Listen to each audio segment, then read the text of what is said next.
आपके साथ मैं हूं अंजना ओम कश्यप। महाराष्ट्र में खेला चालू है, यानी खेल चालू है। हम आज हल्ला बोल में इसी पर चर्चा करेंगे, लेकिन उससे पहले इस वक्त की बड़ी खबर, एकनाथ शिंदे गुट ने उद्धव ठाकरे के इस्तीफे की मांग शुरू कर दी है। अब से थोड़ी देर पहले आज तक से खास बातचीत में बागी गुट के विधायक दीपक केसरकर ने कहा है कि महाराष्ट्र के मुख्यमंत्री को इस्तीफा दे देना चाहिए। इतना ही नहीं, खबर है कि एकनाथ शिंदे अब राज्यपाल के पास अर्जी लगाने की तैयारी कर रहे हैं, जिसमें यह कहा जाएगा कि उनका गुट असली शिवसेना है और उद्धव सरकार के पास बहुमत नहीं है। फिर सवाल ये उठेगा कि क्या उद्धव ठाकरे इस वक्त अल्पमत की सरकार चला रहे हैं महाराष्ट्र में और विश्वास प्रस्ताव लाने की कर सकते हैं मांग। ये जानकारी इस वक्त आ रही है, खबर बड़ी है। आइए आपको सुनाते हैं, दीपक केसरकर ने अब उद्धव ठाकरे के इस्तीफे की मांग कर दी है। मुझे तो ऐसे लगता है कि एक ग्रेट ट्रेडिशन है महाराष्ट्र का। जब मैं जिक्र करूंगा यशवंतराव चव्हाण जी का, जिनको पीएम बनाने के लिए न्योता दिया था ऑनरेबल प्रेसिडेंट ने, फिर भी उन्होंने बोला कि मेरे पास नंबर नहीं। अब जब 51 एमएलए निकल आते हैं मुंबई से, वो रह रहे हैं आसाम में, तो it is naturally one could understand that they are into minority and they should resign. that would be a graceful politics. Otherwise they can have any kind of tricks. They are open to do it. अल्पमत में है उद्धव सरकार और इसी वजह से उन्हें देना चाहिए इस्तीफा। ग्रेसफुल पॉलिटिक्स यही होगा, सही ढंग यही होगा। महाराष्ट्र की सियासत पर दल आप देख रहे हैं, हर पल तस्वीर बदल रही है। मुंबई से गुवाहाटी तक दांवपेच का दौर ये चल रहा है। शिवसेना बागियों को बार बार मुंबई आने की चुनौती देती है। बागी शिवसेना और एनसीपी के रिश्तों पर सवाल खड़े कर रहे हैं। इस बीच एकनाथ शिंदे गुट को सुप्रीम कोर्ट से बड़ी राहत मिली है। देश की सबसे बड़ी अदालत ने कहा है 11 जुलाई तक बागियों के खिलाफ किसी तरह की कार्रवाई नहीं होगी। ये रिपोर्ट देखिए, फिर चर्चा की शुरुआत करेंगे। कॉन्फिडेंस जीत की तो पूरी है और प्यार भी पूरा है। जो दगेबाजी करते हैं वो कभी जीतते नहीं है, जो भाग के जाते हैं वो कभी जीतते नहीं है। आपके पास 50 एमएलए की ताकत है, विधायकों की ताकत है, तो आप गुवाहाटी में क्यों बैठे हो? आप आइए महाराष्ट्र में, 50 का आपके पास आंकड़ा है, तो आपको आने से किसने रोका है? आप या तुम्हें इकड़े आइए आप। महाराष्ट्र की सियासत पूरी फिल्मी हो चुकी है। रोमांच है, एक्शन है, डायलॉग है और सस्पेंस भी है। मुंबई से चुनौतियां गुवाहाटी जा रही हैं, तो गुवाहाटी से वापस मुंबई रिटर्न आ रही है। एक तरफ आदित्य ठाकरे ने मोर्चा संभाल रखा है। सबसे बड़ी टेस्ट यही है, अगर जो भी बागी है, जो भाग के गए हैं, जो खुद को रिबेलियन कह रहे हैं, रिबेलियन करना होता तो यहाँ हिम्मत से करते, राजीनामा देते, रिजाइन करते और सामने चुनाव के लिए खड़े रहते। मेरी बात पूरी होगी। दूसरी फ्लोर टेस्ट यही होगी कि मेरे सामने बैठे आंखों में आंखें डाल के बोले कि हमने क्या गलत किया। संजय राउत भी लगातार जहर बुझे तीर चला रहे हैं। देखो, ये तो बहुत हिम्मत वाले लोग हैं। शिवसेना में बगावत कर दी वो लोगों ने और भाग गए, तो डर किस बात की है?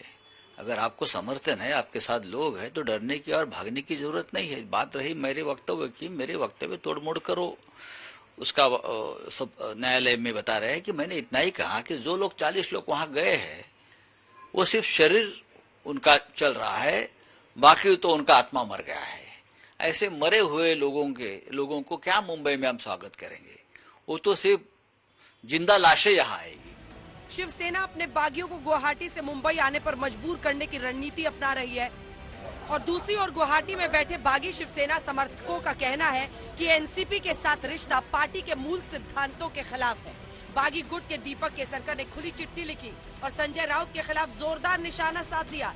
दीपक केसरकर ने लिखा, लड़ाई सत्ता के लिए नहीं है, हम सत्ता में हैं। लेकिन अगर संजय राउत की सलाह पर पूरी पार्टी शरद पवार की शादी के बंधन में बंधना चाहती है, तो शिवसेना का क्या होगा? दीपक केसरकर ने अपनी चिट्ठी में आगे लिखा, दुर्भाग्य से जिन्हें जनता ने कभी नहीं चुना, वही संजय राउत पार्टी को खत्म करने जा रहे हैं। संजय राउत शरद पवार के गले में ताबीज हैं। आप शिवसेना को बीजेपी से दूर करने में सक्षम हो सकते हैं, लेकिन अगर शिवसेना हमें हिंदुत्व से दूर ले जाने वाली है, तो हम इसे कैसे सहन कर सकते हैं? दीपक केसरकर से पहले एकनाथ शिंदे ने नवाब मलिक को लेकर शिवसेना पर निशाना साधा। उन्होंने ट्वीट में लिखा, हिंदू हृदय सम्राट बाला साहब ठाकरे की मुंबईकरों को मार डाला, ये कदम इसके विरोध में उठाया गया है।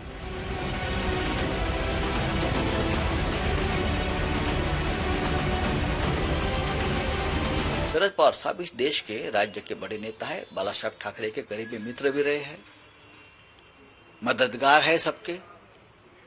कौन से परिस्थिति में ये सरकार बनी है ये शिंदे जी को मालूम है। शिंदे जी हमारे मित्र है और उसी एनसीपी सपोर्टेड गवर्नमेंट में शिंदे जी को बड़े बड़े पोर्टफोलियो मिले हैं। अगर आपको ये नहीं पसंद था तो आप मिनिस्ट्री में नहीं जाना चाहिए थे, कैबिनेट में पहले दिन इस्तीफा देना चाहिए। मुझे पसंद नहीं है, क्या हम एनसीपी के साथ जा रहे हो? अगर आप इस सरकार में मुख्यमंत्री बना देते तो आप तो बहुत खुश होते। इस बीच महाराष्ट्र की सियासत को लेकर सुप्रीम कोर्ट में सुनवाई हुई। देश की सबसे बड़ी अदालत ने बागी विधायकों को डिप्टी स्पीकर के नोटिस पर रोक लगा दी है। 11 जुलाई तक विधायक अयोग्य करार नहीं दिए जाएंगे। कोर्ट ने डिप्टी स्पीकर अजय चौधरी, सुनील प्रभु को नोटिस दिया है और जवाब दाखिल करने के लिए 5 दिनों का वक्त दिया। साथ ही अदालत ने ये भी कहा कि सभी 39 बागी विधायकों को सुरक्षा दी जाए। उनको बीजेपी के साथ ही सरकार बनानी पड़ेगी ना, और किसके साथ बनाएंगे? उनको बीजेपी में मर्ज होना पड़ेगा। कानून तो यही कहता है, एंटी डिफेक्शन। और इसलिए जो भी शिवसेना के लिए सामने आकर लड़ेंगे, बात करेंगे, स्वाभिमान की बात करेंगे, उनको जेल में डालो, उनके पीछे एजेंसी लगाइए, यही मामला चलेगा।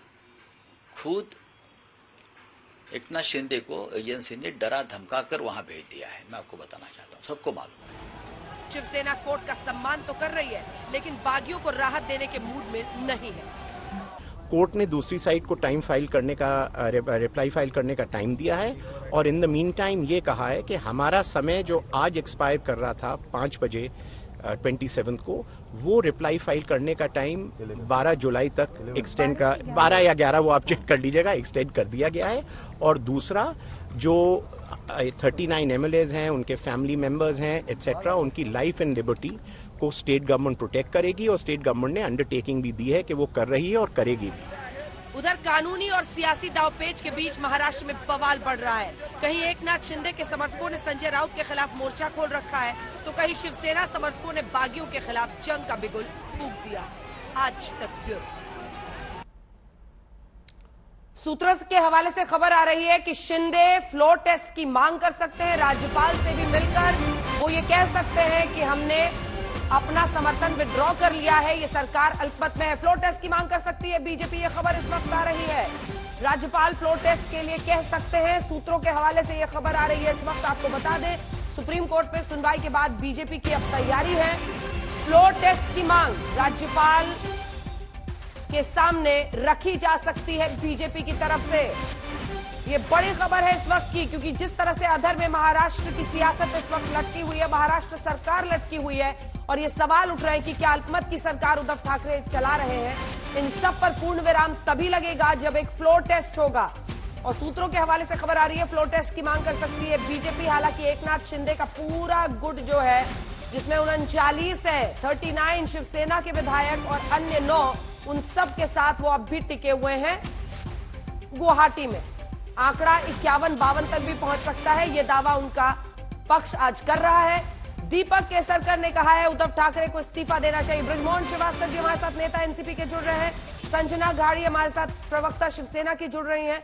सतीश मान शिंदे जी वरिष्ठ वकील हमारे साथ चर्चा में जुड़ेंगे। अमिताभ सिन्हा वकील हमारे साथ जुड़ रहे हैं। संजय झा राजनीतिक विश्लेषक के तौर पर हमारे साथ जुड़ रहे हैं। रतन शारदा राजनीतिक विश्लेषक के तौर पर हमारे साथ जुड़ रहे हैं। अमिताभ जी, कोर्ट ने इधर कहा है 11 जुलाई को अगली सुनवाई होगी। उन्होंने डिप्टी स्पीकर के नोटिस पर जो अयोग्य घोषित करने का था 5:30 बजे तक का, उस पर अभी रोक लगा दी है। फिर ऐसे में बीजेपी क्या मूव कर सकती है फ्लोर टेस्ट के लिए? ये क्या सही रहेगा जब कोर्ट में मामले की सुनवाई चल रही है? अंजना जी, सबसे पहले आज जो सुप्रीम कोर्ट में हुआ, हाँ। उसके बारे में थोड़ी सी ब्रीफ चर्चा वैसे आप लगातार दिखा रही हैं, लेकिन जो मेरा स्टैंड बहुत क्लियर है कि इसमें जो सत्ता पक्ष है महाराष्ट्र में, हाँ। यानी जो उद्धव ठाकरे जी का दल का हिस्सा है और जो वो है डिप्टी स्पीकर, इन दोनों का पक्ष वहां पर सुप्रीम कोर्ट ने नहीं माना, रिजेक्ट किया। ये इंपॉर्टेंट लाइन है। और सबसे पहले अभिषेक मनु सिंघवी ने शुरू किया कि ये ज्यूरिसडिक्शन ही सुप्रीम कोर्ट का नहीं है, इसको भी सुप्रीम कोर्ट ने बुरी तरीके से रिजेक्ट किया। और ये बात ही सबसे इंपॉर्टेंट है। इस तरह से तो जो हमारे शिंदे ग्रुप के लोग हैं जो वहां पर अलग से इस पूरे गुंडा राज के खिलाफ में गुवाहाटी में या जहां भी हैं, उनके लिए एक बहुत बड़ी मोरल विक्ट्री है, पहली बात। दूसरी बात, जब ये स्थिति है वो सिर्फ इसलिए है क्योंकि जो बहुत ही शरारतपूर्ण तरीके से पूरे गुट को उन्होंने नोटिस नहीं दिया था निष्कासन के लिए, उन्होंने दिया था एक छोटे से 17 के लोगों को, ताकि उसमें जो बाकी के लोग हैं वो डिस्क्वालीफाई हो जाएं। ये बात कोर्ट के भी समझ में है।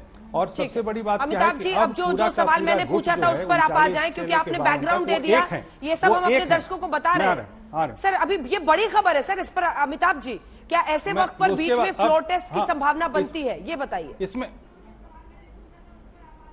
देखिए, फ्लोर टेस्ट एक सेपरेट एकदम अलग मामला है, और उसमें जो ये 39-40 जो भी विधायक हैं जो कि मेजोरिटी में शिवसेना के, वो जब भी चाहें तो फ्लोर टेस्ट के लिए बात कर सकते हैं। और फ्लोर टेस्ट की बात जब होगी तो उसके पहले वो ये भी कहेंगे कि भाई ठीक है, तुम्हारा जो ये वैलिडिटी है डिप्टी स्पीकर के वो भी नहीं है, तो डिप्टी स्पीकर भी बहुमत से चुना जाए, क्योंकि 178 आर्टिकल जो है कॉन्स्टिट्यूशन का, उसमें बहुमत से चुना गया नेता ही वहां पर विधानसभा में स्पीकर या डिप्टी स्पीकर बन सकता है। तो जब वहां बहुमत सिद्ध हो जाएगा इनका, यानी कि यदि जो शिंदे ग्रुप है उसके साथ में जो लोग आएंगे साथ में, वो यदि बहुमत से तय करेंगे कि ये जो डिप्टी स्पीकर हैं उनके पास बहुमत नहीं है, तो नया स्पीकर चुन सकते हैं वो। अभी इसमें कहीं रोक नहीं है, रोक है सिर्फ डिप्टी स्पीकर द्वारा दिए गए उस नोटिस, शोकॉज नोटिस के। ठीक है, परफेक्ट। जल्दी से संजना जी आपका इस पर रिएक्शन।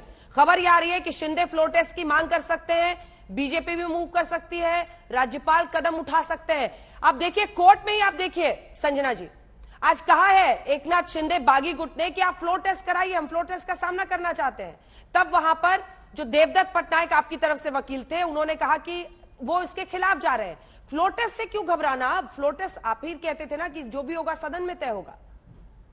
यस, फ्लोर टेस्ट की मांग हम लोग तभी भी कर रहे थे और हमें कोई दिक्कत नहीं फ्लोर टेस्ट करने से, लेकिन उनकी अपात्रता का जो ठहराव किया गया था, जिसको उन्होंने पिटीशन से चैलेंज किया हुआ है, और अभी और एक चैनल पे मैं थी और जहाँ के लीगल ये थे, उन्होंने भी बताया कि भारतीय राज्य घटना और संविधान के हिसाब से ये टाइमिंग नहीं था कि सुप्रीम कोर्ट इसमें इंटरवीन करे। ये जो स्पीकर और स्पीकर के इसमें जो डेप्यूटी स्पीकर उनके चार्ज में है तो वो जो काम कर रहे हैं, तब उसमें अभी जिस तरह से इन्होंने इंटरवीन किया है, और हमारे वकील ने उन्हें पूछा था कि इसका निर्णय होने तक बहुमत सिद्ध करने के लिए ना दिया जाए, या फिर जो भी प्रोसेस है बीच की वो रोकी जाए, तो इसके ऊपर सुप्रीम कोर्ट ने कुछ भी नहीं कहा है। उन्होंने सिर्फ ये कहा हुआ है कि अगर ऐसे कुछ इसके बीच होता है, बहुमत सिद्ध करने के लिए कोई आगे आ रहा है और हमको प्रॉब्लम है, टेस्ट होना चाहिए नहीं होना चाहिए, आ सकते हैं। फ्लोर टेस्ट होना चाहिए नहीं होना चाहिए? संजना, फ्लोर टेस्ट होना ही चाहिए। फ्लोर टेस्ट क्यों नहीं होना? हम तो तभी से बोल रहे हैं कि आप गुवाहाटी में बैठे हो, गुजरात से गुवाहाटी गए हो, सूरत से, भाई आप यहाँ पे आओ, जो बात है सामने करो और सामने वहां पे दिखा दो जो करना है वो। फ्लोर टेस्ट के लिए तो हम भी मांग कर रहे हैं, और वो जब से बोल रहे हैं 47 है, 35 है, 39 है, जो भी है सामने लाओ, करो फ्लोर टेस्ट। उद्धव साहब भी तैयार है, वर्षा हम लोगों ने छोड़ दी, वो तो छोड़ दिया है, जो भी है उसके लिए शिवसैनिक तैयार है, हम तैयार है, 0 से शुरुआत करेंगे, कोई प्रॉब्लम नहीं है सर, कोई दिक्कत नहीं है। लेकिन फिर देवदत्त पटनायक ने कोर्ट में ये क्यों कहा कि अगर ये लोग बीच में फ्लोर टेस्ट की मांग करते हैं सर, तो हम 11 जुलाई से पहले भी क्या आपको अप्रोच कर सकते हैं सुप्रीम कोर्ट को? ये क्यों कहा? तो 11 जुलाई को उसका अगर निर्णय होने वाला है तो उसके बाद फ्लोर टेस्ट होनी चाहिए, ये डिमांड हम लोगों ने किया था। और इसके ऊपर सुप्रीम कोर्ट ने कहा है ना हमें कि आपको अगर दिक्कत है, ऐसे कुछ हो रहा है, तो आप आ सकते हैं सुप्रीम कोर्ट। ठीक है संजय झा जी, आपका इस पर टेक, क्योंकि फ्लोर टेस्ट जल्दी से जल्दी हो, एक पूरी सरकार अधर में लटकी हुई है, खत्म होना चाहिए ये। अंजना जी, आपका प्रश्न बिल्कुल उचित है। फ्लोर टेस्ट होना अनिवार्य है, प्रजातंत्र के हित में है, परंतु इस पर गौर किया जाए कि अभी एकनाथ शिंदे कैंप के 16 लोगों को अयोग्य ठहराने का उद्धव ठाकरे जी की पार्टी ने खुलेआम कहा है कि इनको डिस्क्वालीफाई करना है। जब तक वो नहीं होगा तब तक आप फ्लोर टेस्ट कैसे कर सकते हैं?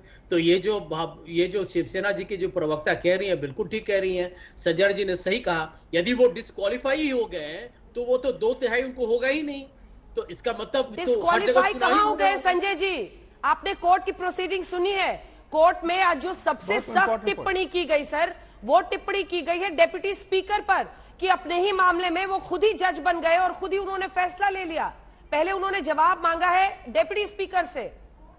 हाँ, तो ठीक है। तो इसका मतलब कि यदि संविधान के जितने प्रक्रिया को देखिएगा तो उस पर भी सुप्रीम कोर्ट की टिप्पणी आने दीजिए। तो यही मैं कह रहा हूं कि देखिए, चाहे डिप्टी स्पीकर को लेके वो प्रश्न उठा रहे हैं तो चलिए देखते हैं उसका नतीजा क्या है। लेकिन ये जिनको अयोग्य ठहराया गया है, जिन पर आरोप लगाया गया है कि उन्होंने अपने ही पार्टी के जो भी उनका जो विप था उसका उन्होंने उल्लंघन किया, इसलिए उनको कोई कानूनी हक नहीं बनता है कि वो शिवसेना है, इस पर भी तो सुप्रीम कोर्ट को कोई ना कोई वर्डिक्ट देना पड़ेगा। उस फैसला के बाद ही फ्लोर टेस्ट हो सकता है। ठीक है अमिताभ जी, जल्दी से इसके बाद मैं आ रही हूँ बृजमोहन जी। ठीक है सर, ठीक है अमिताभ जी, जल्दी से इस पर रिस्पॉन्स। बिल्कुल, वो कह रहे हैं कि अभी तो योग्यता का मामला कोर्ट में है, सुप्रीम योग्यता का मामला है कोर्ट में अभी विधायकों का, ऐसे में फ्लोर टेस्ट पीछे से बीच में कराना ठीक रहेगा? नहीं, योग्यता का मामला तब वैलिड होगा। बिल्कुल अंजना जी, देखिए ध्यान से, बहुत ही बारीक चीज है ये। योग्यता या अयोग्यता तब वैलिड होगी जबकि जिसने भेजा उसके कुर्सी पे वो प्रश्न चिन्ह जो लगा है वो सही हो। जबकि मेजॉरिटी ने तय कर दिया कि तुम अब डिप्टी स्पीकर नहीं बन सकते, तो इसका मतलब है कि मेजॉरिटी वहां फ्लोर में आएगी और कहेगी कि deputy speaker is not proper to hold the house. ठीक है, ये जो सतीश मान शिंदे जी हमारे साथ हैं। एक सेकंड संजना जी रुक जाइए, सतीश मान शिंदे जी जुड़ रहे हैं, दो तीन रिएक्शन एक सेकंड प्लीज रुक जाइए। मुझे पता है कि हर किसी को इस पर कहना है, आज तो सड़कों पर निकल जाइए, लोगों की इतनी राय है, तो यहाँ तो तमाम वकील हमारे साथ जुड़े हुए हैं। सतीश मान शिंदे जी, मेरा पहला सवाल आपसे यही, क्योंकि बड़ी खबर इस वक्त आ रही है कि शिंदे फ्लोर टेस्ट की मांग कर सकते हैं। जो डेप्यूटी स्पीकर को लेकर, उनकी भूमिका को लेकर याचिका दायर की है बागी गुट ने, उस पर सुनवाई चल ही रही है। डेप्यूटी स्पीकर को कहा गया है कि आप अपने ही मामले में जज कैसे बन गए, आपने क्यों नहीं उनकी बात सुनी, इन सब को लेकर क्या ऐसा फ्लोर टेस्ट बीच में हो सकता है? मिस्टर मान शिंदे, ये मामला जो भी अभी चल रहा है, हाँ, सुप्रीम कोर्ट के दरवाजे तक पहुंच गई है और 11 जुलाई को सबको अपने रिप्लाईज फाइल करना ही है। हाँ, उसके बाद जो भी होगा और स्टेटस को ऑर्डर सुप्रीम कोर्ट ने दी है आज। इसके लिए जो भी कार्रवाई है 11 जुलाई के बाद हो सकती है। लेकिन जो भी महाराष्ट्र में चल रहा है बहुत दुखदायक चीज है, क्योंकि मैं बाला साहब ठाकरे जी को 1986 से जानता हूं और अगर आज वो साहब होते कि ऐसा नहीं होता था, क्योंकि शिवसेना तो एकदम डिसिप्लिन पार्टी है। और पहले मुझे अभी भी याद है 95-96 में जब शिवसेना की युति गवर्नमेंट बनी थी बीजेपी के साथ और शिवसेना के सीएम थे, एक बार बाला साहब ने जिक्र किया था कि जब हम युति के सरकार बनाए और हमारे पार्टी के लोग पावर में आ गए हैं, बाकी लोग भी हमारे दोस्त लोग पावर में आ गए हैं, तब खुश होना चाहिए। लेकिन मैं बहुत दुखी हूं, क्योंकि उस टाइम ऐसा हुआ था कि उनके मिसेस ठाकरे जी, मीना जी ठाकरे गुजर गए थे 95 में। 96 में बाला साहब के बड़े लड़के बिंदु माधव ठाकरे गुजर गए थे और उस टाइम बहुत बाला साहब तो बहुत सैड थे और नाखुश थे। और जो भी गवर्नमेंट में चल रहा था वो देख के उन्होंने बोला कि सरकार आने के बाद हम कोई खुश नहीं है, क्योंकि मेरे फैमिली में सब प्रॉब्लम्स हो गए हैं। मेरे ठीक है। लड़का चला गया, पार्टी में पावर मिलने के बाद भी एक के साथ झगड़ा कर रहे हैं। वो बोलते थे कि पावर आने के बाद अब ग्रीडी हो गए हैं और सब चाहते हैं कि मैं मंत्री बनूं। अगर बाला साहब आज होते, ऐसा कोई इंडिसिप्लिन नहीं होता था। ठीक है, लोग पर क्या आपको नहीं लगता है मान शिंदे जी की बाला साहब अगर आज होते जी के बाद अगर उनको उद्धव ठाकरे जी का जो लीडरशिप में कबूल नहीं है, उनको रिजाइन करना चाहिए। ऐसे बंडखोर करके गुजरात और असम भाग के वहां पे वो सेलिब्रेट कर रहे हैं, पता नहीं कौन सी विक्ट्री की सेलिब्रेट कर रहे हैं। उनको तो पहले आके इधर महाराष्ट्र में फेस करना पड़ेगा पब्लिक को।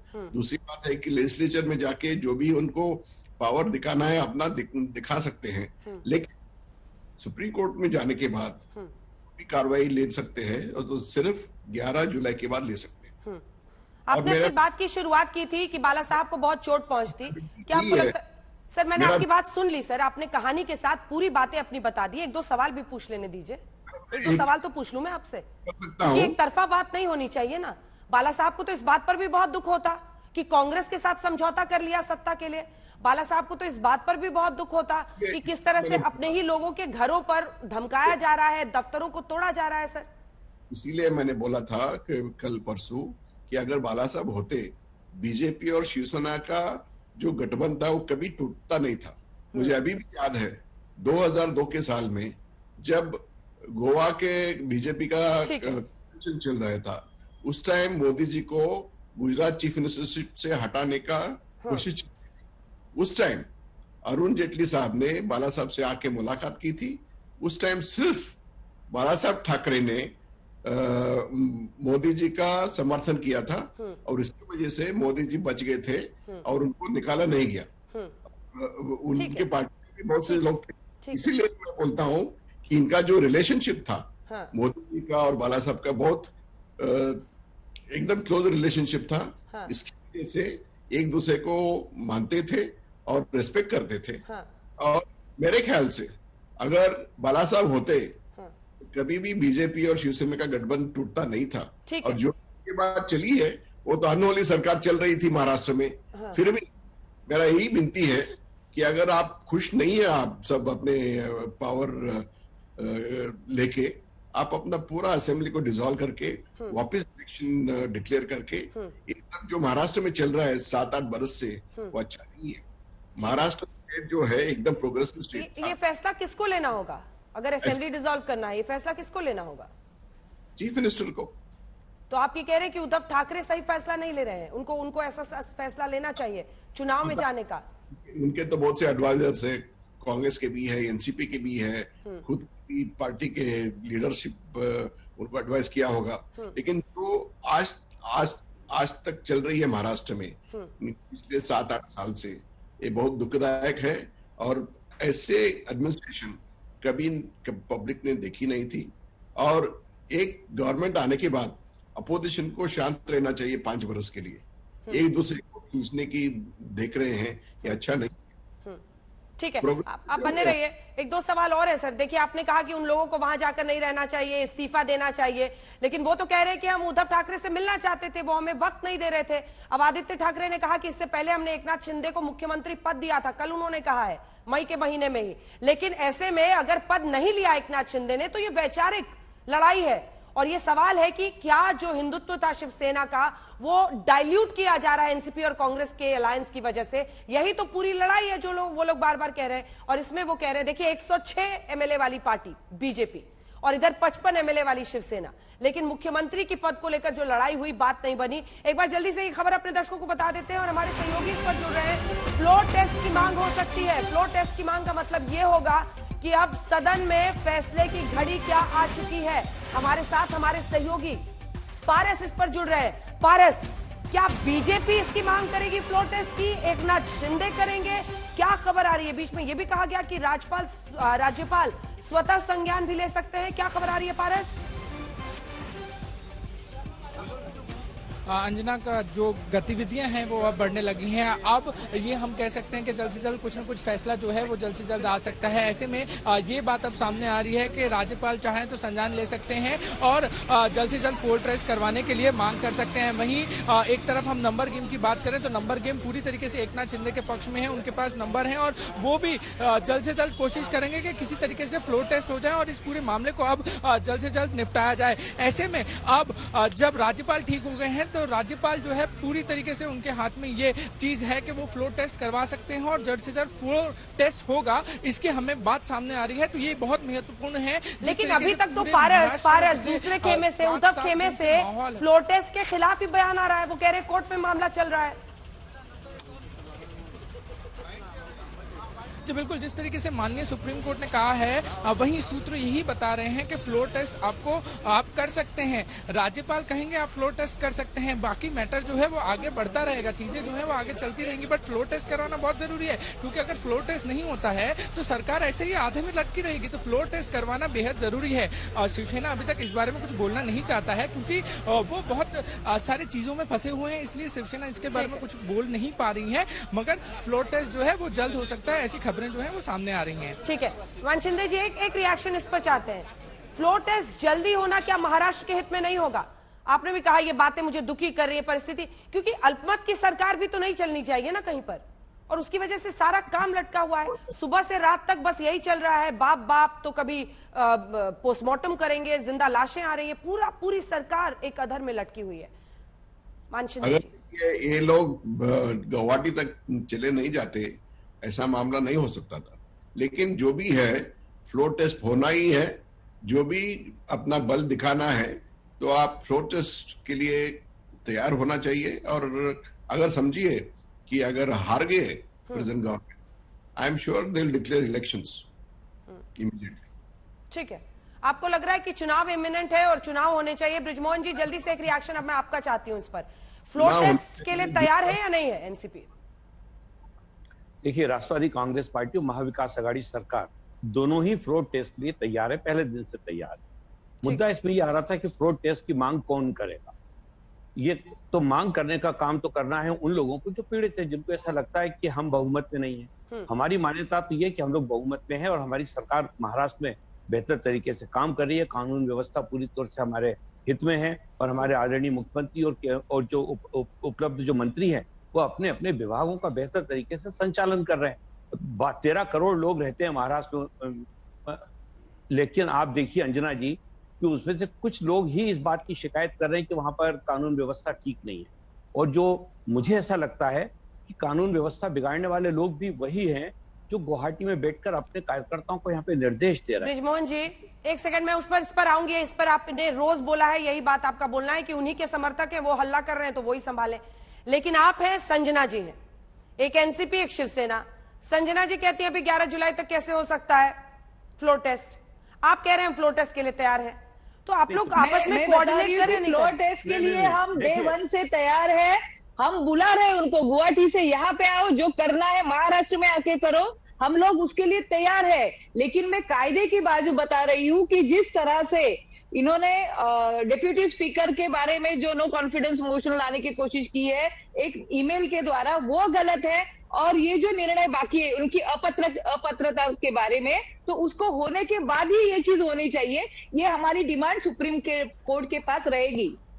और ये बात देखिए अंजना जी, जो मेरी बहन ने कहा वो बात, मेरी बहन ने जो कहा बिल्कुल ठीक बात है। कानूनन बात कर रहा हूँ कि एक आवेदन 16 लोगों को हटाने का स्पीकर साहब के पास लंबित है, जब तक उस पर कोई फैसला ना हो जाए, क्योंकि सुप्रीम कोर्ट ने ये उन लोगों को कहा है, इन 16 लोगों को, कि आप उनको टाइम दिया है जवाब देने के लिए। इसका मतलब ये नहीं है कि उनके ऊपर कार्रवाई उसके बाद नहीं होगी, उनको जवाब देना है। जवाब देने के बाद जो स्पीकर महोदय है वो फैसला करेंगे उस जवाब से सहमत होते हैं या नहीं होते हैं, क्योंकि अभी कोई कार्रवाई तो हुई नहीं है। जब तक कोई कार्रवाई नहीं हो जाए, स्पीकर जब तक कोई कार्रवाई ना कर दे, उसके पहले कोर्ट में जाकर अभी तो सर सवाल खड़ा हो गया है डेप्यूटी स्पीकर की भूमिका पर। आप क्यों नहीं समझ रहे मामले को? मैं आप वो भी सुन लीजिए अंजना जी, फिर उस बात को भी स्पष्ट समझ लीजिए। देखिए कि जो प्रस्ताव दिया है उनके रिमूवल का, वो 2 विधायकों ने दिया है, लेकिन उस रिमूवल के प्रस्ताव को भी मान्य किसको करना है? स्पीकर को ही करना है। स्पीकर ये देखेगा उसके ऊपर कि वो विधिवत है कि नहीं। एक दूसरा ये कि उसके ऊपर मुद्दा उठाया आदरणीय स्पीकर साहब ने, उन्होंने ये कहा कि ये जो 2 मेल नहीं है, वो संविधान को पकड़ के नहीं है। ये बात भी उसकी सही है। ये संविधान के अंतर्गत नहीं है, क्योंकि जो 2 मेल आए हैं उसमें, वो दोनों मेल उन विधायकों के ईमेल से नहीं आए हैं, जो कि वेरीफाइड ईमेल्स हैं, जो कि विधानसभा ने उनको अलॉट किए। चूंकि उससे नहीं आया तो ये तय करना बहुत मुश्किल जा रहा है कि ये जिन 2 विधायकों ने ये जो रिमूवल का मूव किया है वो सही है भी या नहीं, और उसके लिए उन दोनों लोगों को आदरणीय स्पीकर साहब के पास प्रस्तुत होना पड़ेगा। तो वो ये सारा काम वो करना चाहते हैं गुवाहाटी से बैठकर। जब तक वो यहाँ नहीं आएंगे। ठीक है अमिताभ जी, एक छोटा सा रिएक्शन, फिर आ रही हूँ रतन शारदा जी। गुवाहाटी में नहीं, चौपाटी में आना ही होगा। बिल्कुल देख, कब तक आप छिपते रहेंगे? बहुत बहुत छोटी सी इसमें वो है, मैं इतना ही कहना चाहता हूँ, बहुत छोटा है इसका।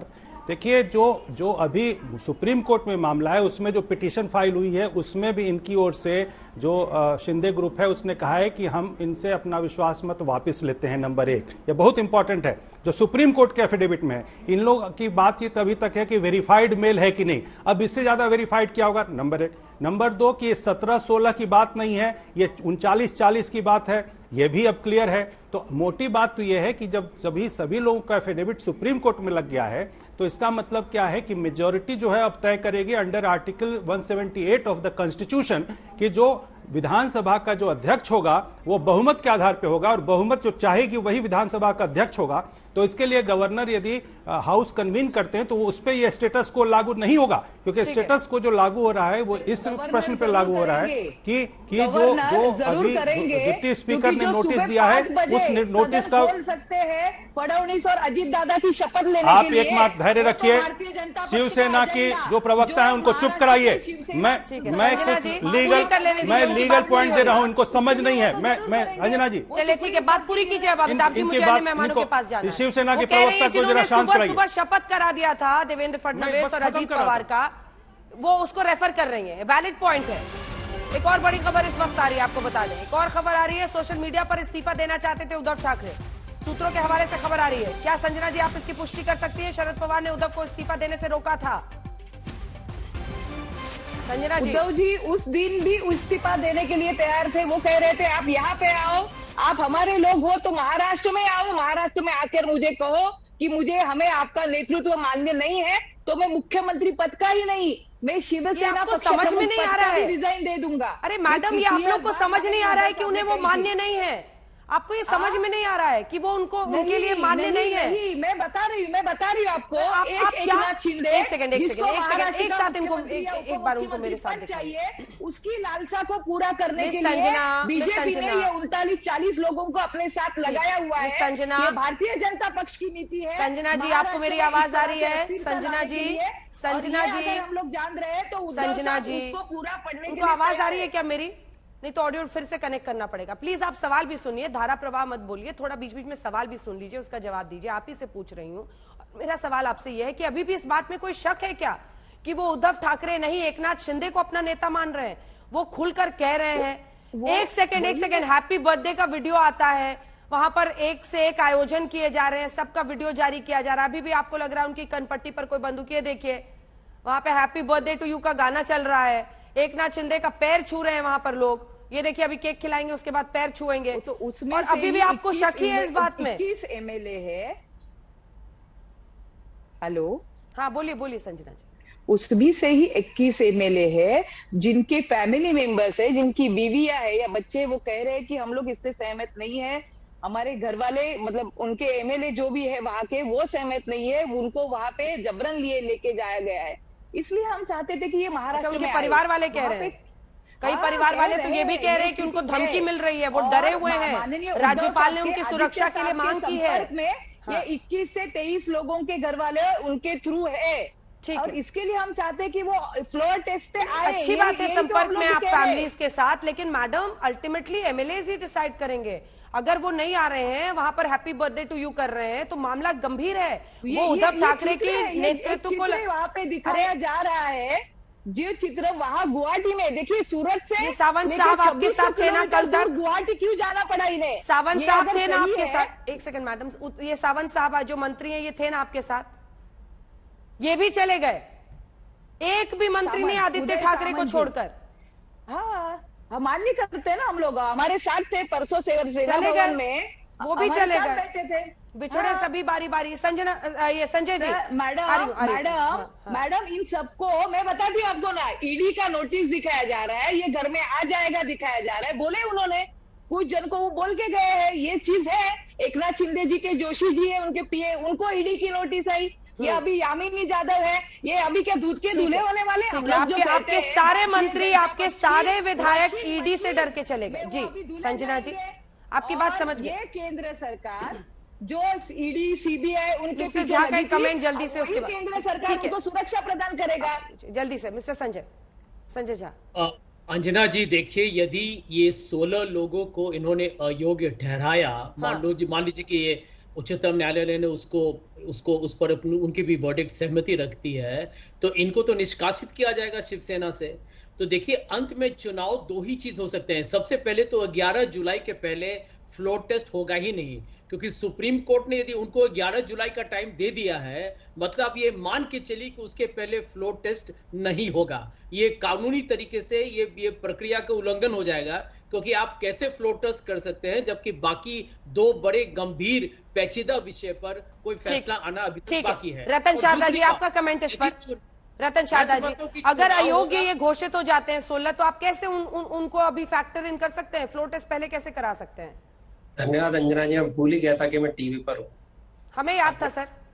बड़ी जल्दी याद किया आपने मुझे।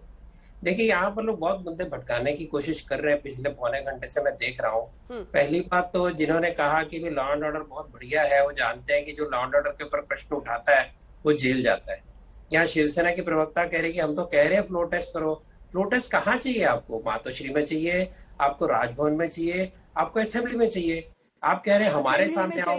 जो चीफ मिनिस्टर 2 साल तक फेसबुक और फोन से गवर्नमेंट चला रहा था, अपने शिवसेना के एमएलए को मिल नहीं रहा था, केवल एनसीपी के लोगों को अजीत दादा पाटिल मिल रहे थे। वो आज गए कि मेरे को सामने आके फेस करो। उन्होंने तो कह दिया कि हमें तो आपकी इस अलायंस की मंजूरी नहीं है। और दूसरी बात, आगे बढ़ेंगे तो ये जो बड़ी बड़ी बातें कर रहे हैं कि हम तो बिल्कुल कड़क है, हम तो लोगों के घर बिल्कुल दंगे करवा देंगे। इन्होंने क्या कहा था? संजय किसी ने दंगा वर्ड नहीं बोला है सर, मिसकोट मत कीजिए। दंगा किसी ने नहीं बोला। उन्होंने कहा ये वायलेंस है ही नहीं। आज तक में कहा उन्होंने ये वायलेंस है ही नहीं, तो केवल झलकी है। मैं दूसरी बात नहीं कर रहा हूँ, मैं वो आपके तर्पण की बात नहीं कर रहा हूँ। उन्होंने साफ कहा कि ये तो केवल वायलेंस है ही नहीं, तो हमारे खून में, ये तो बहुत मामूली सी बात है। अभी तो आगे देखिए क्या होता है। अरे यहाँ एकनाथ शिंदे गुट भी तो संजय राउत के पुतले जला रहा है, इसकी क्या जरूरत है? नारेबाजी कीजिए, पुतले क्यों जला रहे हैं संजय राउत की? अंजना जी, आपने मुश्किल से मुझे आखिर में टाइम दिया, बोलने देंगी प्लीज? अरे बोलिए, लेकिन काउंटर क्वेश्चन तो करूंगी ना सर। करिए काउंटर क्वेश्चन। तो काउंटर क्वेश्चन है, जवाब। हाँ, तो अगर उसका उत्तर चाहिए तो साफ देख लीजिए, ये सारे मिट्टी से जुड़े हुए जो एमएलए है, कोई क्लब क्लास एमएलए नहीं है, किसी के बदौलत ये एमएलए नहीं बने थे। ऐसे एमएलए जिन्होंने कांग्रेस को हराया, बीजेपी को हराया, हर बार चुनकर आए, ऐसे लोगों को आप धमकियां दे रहे हैं। जिनका चीफ मिनिस्टर का राजकुमार, वो इसकी हिम्मत नहीं थी कि बांद्रा में इलेक्शन लड़े, वर्ली की सेफ सीट ढूंढी, वहां भी सचिन ने अपनी पार्टी में लिया। ये इनकी ताकत। अभी जरूरी रतन जी को पूरा करने दीजिए, फिर बोलिएगा। प्लीज कानून की बात कर लेने तो कानून क्या कहता है? अगर इनको इतनी हिम्मत थी कानून की, डिप्टी स्पीकर पर आरोप है कि वो नो कॉन्फिडेंस मोशन है, सुप्रीम कोर्ट ने साफ कहा ये एमएलए को पार्टी से निकालेंगे नहीं, क्योंकि पार्टी से निकालेंगे तो इनके वो तो एमएलए को निकाल नहीं सकते। डिप्टी स्पीकर कैसे कह सकता है कि पार्टी की मीटिंग में नहीं आए, इसके लिए आपको मैं एमएलए से डिस्क्वालीफाई करता हूं? वो पार्टी से डिस्क्वालीफाई कर सकते हैं। जब तक वो नहीं बुलाते असेंबली, जब तक व्हिप जारी नहीं करते, उनको आप डिस्क्वालीफाई नहीं कर सकते। ये जो लोग भ्रम डाल रहे हैं, इसके लिए मैं उसी तरह डेप्यूटी स्पीकर को भी नो कॉन्फिडेंस नहीं ला सकते जब तक अधिवेशन नहीं होता है। संजना जी जवाब दे रही हैं, स्पीकर को पार्टी के व्यवहार के कारण आप नहीं डिसमिस करते एमएलए, आप उसको पार्टी से निकाल सकते, आप नहीं निकालते। आप मंत्रियों को भी नहीं निकालते। संसदीय अधिवेशन जब तक नहीं होता वो डेप्यूटी रतन जी अब जवाब सुनिए। संजना जी जवाब दे रही है, नहीं ला सकते। संजना जी कायदा आधा मत बताइए, आप भी कायदा, आप कायदा बताते हैं तो पूरा बताइएगा। आप कायदा बताते हैं तो पूरा बताइएगा। आप मुझे बताइए कि अगर एमएलए को आप पार्टी व्हिप जारी नहीं करते, उसको आप कैसे डिसमिस कर सकते हैं? आप उसको पार्टी से निकाल सकते हैं, आप करेंगे नहीं, क्योंकि आपकी गवर्नमेंट गिर जाएगी। इसलिए संजना जी आपसे एक पते की बात पूछती हूँ, एक बार संजना जी को मेरे साथ दिखाइए। संजना जी, आपने आज तक पर डेप्यूटी स्पीकर की आवाज नीचे कीजिए इनके। डेप्यूटी स्पीकर लाइव बैठे थे हमारे रिपोर्टर के साथ, और उन्होंने लाइव में ये कहा कि हाँ मैंने वो मेल देखा है, उसमें नितिन देशमुख का भी सिग्नेचर है, लेकिन उसका सिग्नेचर, चूंकि नितिन देशमुख अब कह रहे हैं कि वो सिग्नेचर उसने नहीं किया है, तो मैं बाकी के सिग्नेचर कैसे विश्वास कर सकता हूं। फिर कोर्ट में कहा गया कि नहीं हमें ऐसा कुछ नहीं आया है, हमें समझ नहीं आया। फिर कह रहे हैं कि वेरीफाइड नहीं था, हाँ हमें मिला था नोटिस। इस तरह से नहीं कह सकते ना। एक डेप्यूटी स्पीकर एक महत्वपूर्ण पद है, एक क्राइसिस का सिचुएशन है, और ऐसे में आप ऐसा फ्लिप फ्लॉप नहीं कर सकते हैं, उससे शक पैदा होता है।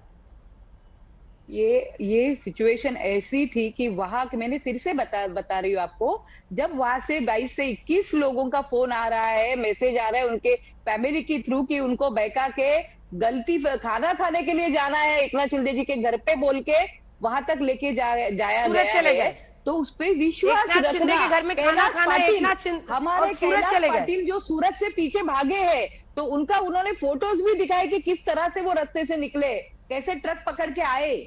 तो ये चीज है, ये मान्य करनी पड़ेगी। और जब ये उनके कब्जे में है, मैं भी आज अच्छा ये वाला वीडियो इनको दिखाइए, आपके सामने टीवी है मैडम, इसमें से कोई आपको लग रहा है कि वहां पे ये देखिए, ये जो पूरा का पूरा कुनबा वहां पर बैठा हुआ है, जो सब खड़े होकर नारेबाजी कर रहे हैं, इसमें आपको लग रहा है कि आप उनको कैमरे में देख रहे हैं ना, हम उनको पर्सनली पहचानते हैं, हमारे विधायक है प्रकाश सुर्वे जी है, बहुत सारे इनके चेहरे हम लोग भी पढ़ रहे हैं। हम लोग पहले दिन से वो कैसे चेहरे छुपा रहे थे, उनके एक वीडियो में बोला भी गया है कि चेहरे छुपाओ मत, सामने आओ सामने आओ। ये कोई तो चीज है, इसलिए तो हम कहते थे कि महाराष्ट्र में आओ। और आपको लगता है कि वो धमकी नहीं, हम कह रहे हैं हमारे लोगों को आओ महाराष्ट्र में, और जो भी है यहाँ पे फेस करो। पॉलिटिकल ये आप ये उद्धव ठाकरे संजय राउत लिखित में देंगे कि इनको कोई भी इन पर हमला नहीं होगा। हमारे साथ दीपक केसरकर थे, वो कह रहे थे कि मेरी गाड़ी को घेर लेंगे, ये लोग हमला करेंगे, हम जानते हैं ये लोग क्या क्या करने वाले हैं। दीपक केसरकर शिवसेना भवन में मीटिंग में आने के बाद चले गए, उदय सामंत जी मीटिंग में आने के बाद चले गए। अरे यही तो कह रही हूँ मैं कि मीटिंग में आ रहे हैं, उसके बावजूद जा रहे हैं, इन पर कोई जबरदस्ती थोड़ी है।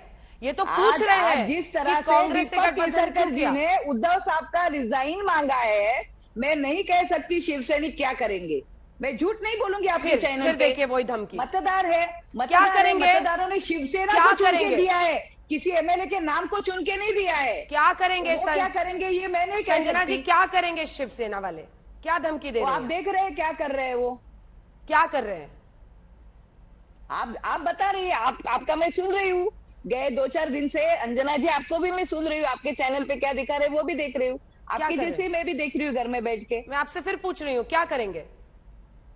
वो कोई तो उसके बारे में बताएंगे, कोई आंदोलन करेंगे, मोर्चा जो भी है, जैसे अभी एकनाथ शिंदे जी के लोग कर रहे हैं, संजय राउत जी के बारे में, जैसे अभी आपने देखा वहां पे कोल्हापुर में कुछ हुआ है, जो सामने के यड्रावकर पाटिल है, उनके लोगों ने किया है हमला शिव सैनिकों पे, वो भी दिखाया जा रहा है। तो वैसे ही कुछ ना कुछ क्रिया को प्रतिक्रिया तो आएगी।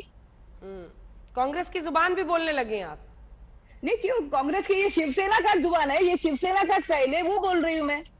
84 के दंगों के बाद इस तरह की बात की गई थी और आज आप कर रही हैं, और ये शिवसेना का स्टाइल है। अंजना जी ये सही है, वो सही है, वो चाहे बाला साहब ठाकरे रहे और जिनको एकनाथ शिंदे मानते हैं वो धर्मवीर आनंद दिगे रहे, गद्दारांना क्षमा नहीं, बागियों को क्षमा नहीं करेंगे। तो क्या करेंगे? ये हमारे पार्टी के संस्कार है।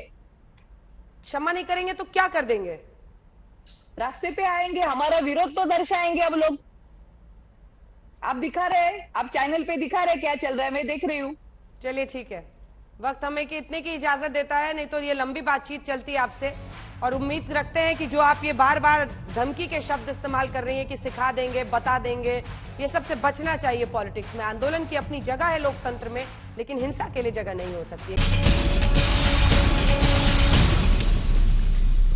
महाराष्ट्र में खेल चालू हुआ है। बड़ी खबर यही है कि एक तरफ दीपक केसरकर अब सीधा उद्धव ठाकरे के इस्तीफे की मांग कर रहे हैं, तो दूसरी तरफ सूत्रों के हवाले से खबर आ रही है कि राज्यपाल के सामने ये मांग की जा सकती है कि फ्लोर टेस्ट कराया जाए। आप देखते रहिए आज तक।